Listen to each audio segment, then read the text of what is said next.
الحمد للہ نحمدہ ونستعینہ ونصلی علی رسول کریم بسم اللہ الرحمن الرحیم۔ آج میں آپ کو بتا رہا ہوں کہ چھینک، گالی دینا اور مسکرانے کے بارے میں اسلام اور سائنس کیا کہتا ہے۔ سب سے پہلے میں آپ کو چھینک کے بارے میں بتا دوں۔ حضرت ابو ہریرہ رضی اللہ عنہ سے روایت ہے کہ حضور اقدس صلی اللہ علیہ وسلم نے فرمایا، اللہ تعالیٰ چھینک کو پسند اور جمائی کو ناپسند کرتا ہے۔ جب کوئی شخص چھینکے اور الحمدللہ کہے تو جو مسلمان سنے اس کے ذمہ حق ہے کہ اس چھینکنے والے مسلمان کو یرحمک اللہ کہے، اور جمائی شیطان کی طرف سے ہے۔ جب کسی کو جمائی آئے تو جہاں تک ہو سکے جمائی کو دفع کرے، کیونکہ جب انسان جمائی لیتا ہے تو شیطان ہنستا ہے، یعنی خوش ہوتا ہے، اس لیے کہ یہ کسل مندی اور غفلت کی دلیل ہے، اور ایسی چیز شیطان کو پسند ہے۔ یہ بخاری شریف کی حدیث میں نے آپ کو بتائی۔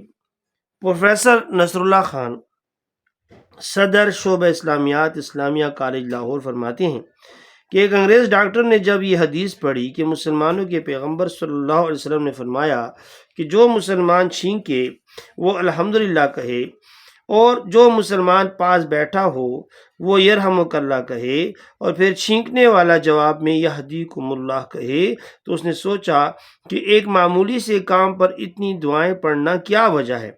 تو اس نے تحقیق کی اور پتہ چلا کہ اتنی دعائیں پڑھنا فضول نہیں بلکہ اللہ تعالیٰ کا شکر ہے، کیونکہ تحقیق سے یہ بات سامنے آئی کہ دماغ کی رگوں میں ہوا رک جاتی ہے اور قدرت نے اس کو نکالنے کے لیے ایک پریشر کا انتظام کیا ہے۔ اس طرح چھینک کے پریشر کے ذریعے ہوا ناک کے راستے خارج ہو جاتی ہے۔ اگر یہ ہوا رکی رہے تو فالج کا خطرہ پیدا ہو جاتا ہے۔ اس لیے چھینکنے والے کے لیے الحمدللہ پڑھنا اللہ رب العزت کی اس نعمت کا شکر ادا کرنا ہے۔ تمام دن کی مصروف زندگی میں انسان مختلف امور سر انجام دیتا ہے۔ بعض حضرات کا پیشہ ایسا ہے کہ انہیں گرد و غبار میں کام کرنا پڑتا ہے، اس طرح یہ گرد و غبار ناک تک پہنچتا رہتا ہے۔ قدرت نے ناک کے بالوں کو دراصل انہی ذرات اور گرد و غبار جس میں موجود جراثیموں کے روکنے کا اہم کام عطا فرمایا ہے۔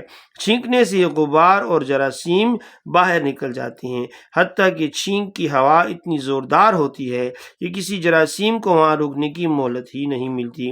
اگر یہی جراثیم گرد و غبار اندر چلے جاتے تو بے شمار امراض کا باعث بن سکتے تھے۔ کتنی ہی ایسی بیماریاں ہیں جو صرف سانس کے ذریعے پھیلتی ہیں اور پھر خطرناک صورت اختیار کر لیتی ہیں۔ اللہ رب العزت نے چھینک کے نظام کو ان تمام امراض کے دفعیہ کے لیے تریاق بنا دیا ہے، اس لیے حضور اقدس صلی اللہ علیہ وسلم نے چھینک کو پسند فرمایا۔ ابھی میں آپ کو بتاؤں گا گالی کے بارے میں سائنس کیا کہتی ہے۔ اسلام نے جگہ جگہ گالی اور دشنام ترازی سے منع فرمایا ہے۔ میں آپ کو اس کی سائنسی وضاحت پیش کرتا ہوں۔ اس میں نے حدیث وغیرہ نہیں پڑھی، حالانکہ حدیثیں بہت زیادہ ہیں اور عام طور پہ مل جاتی ہیں۔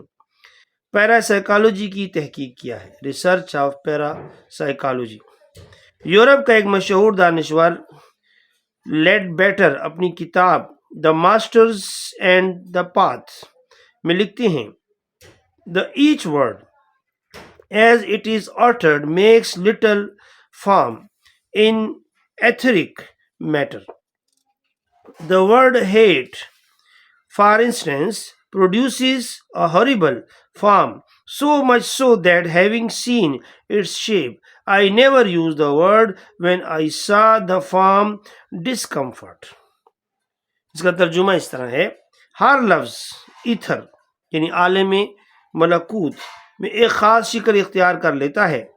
مثلا لفظ نفرت اس قدر بھیانک تصور میں بدل جاتا ہے کہ ایک مرتبہ میں نے یہ صورت دیکھ لی اور اس کے بعد مجھے یہ لفظ استعمال کرنے کی کبھی جرت نہ ہوئی۔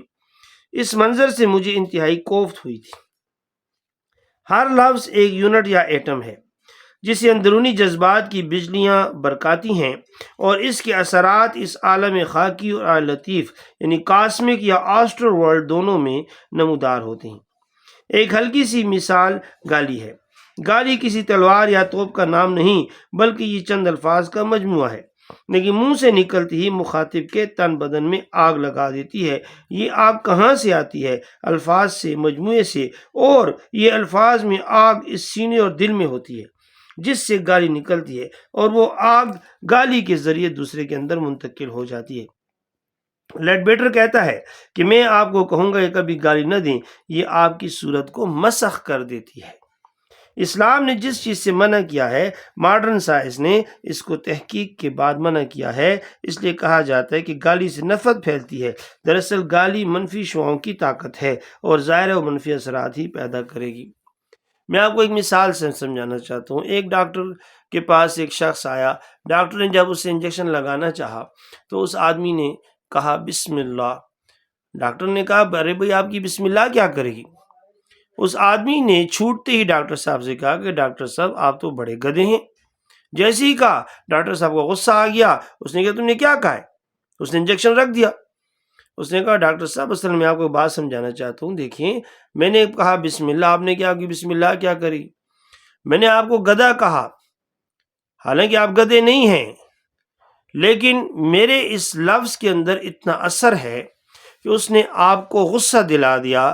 تو جب میرے منہ سے لفظ گدھا نکلا، اس میں اتنا اثر تھا، تو کیا اللہ کے نام میں اثر نہیں ہوگا؟ تو لہٰذا گالی دینے سے اجتناب کرنا چاہیے، اور ہمیں چاہیے کہ ہم ہر وقت اچھے الفاظ استعمال کریں، اللہ کا نام لیں۔ اب میں آپ کو مسکراہٹ کے بارے میں بتاتا ہوں۔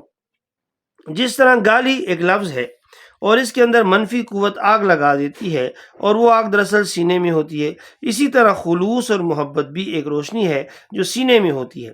مسکراہٹ اس روشنی اور لہروں کا حصہ ہے۔ مسکراہٹ سے مثبت لہریں کاسمک ورلڈ میں انقلاب برپا کر دیتی ہیں، اور یہی لہریں دوسرے کے دل اور سینے میں ٹھنڈک کا باعث بن جاتی ہیں۔ اسے خوشی اور مسرت ہوتی ہے۔ آپ صلی اللہ علیہ وآلہ وسلم نے فرمایا کہ مسکرا کر ملنا بھی صدقہ ہے۔ یہ دراصل محبت اور الفت کو بڑھانے کا خاص انداز ہے۔ ماہر نفسیات فرائڈ کہتا ہے کہ معاشرے کا بنیادی اصول مسکراہٹ سے تعبیر پاتے ہیں۔ اگر مسکراہٹ باقی ہے تو خوشحال معاشرہ باقی ہے، اور جب مسکراہٹ ختم ہو جائے گی تو محبت، انس، مروت اور ہمدردی کے جذبات خود بخود ختم ہو جاتے ہیں۔ مسکراہٹ کی لہریں دوسرے کے دل میں محبت اور ہمدردی کے جذبات پیدا کرتی ہیں۔ اللہ تعالیٰ آپ کو اور مجھے اور حضرت پاک صلی اللہ علیہ وسلم کی ساری امت کو صحیح اسلام پر عمل کرنے کی اور چلنے کی توفیق عطا فرمائے۔ جزاک اللہ خیر۔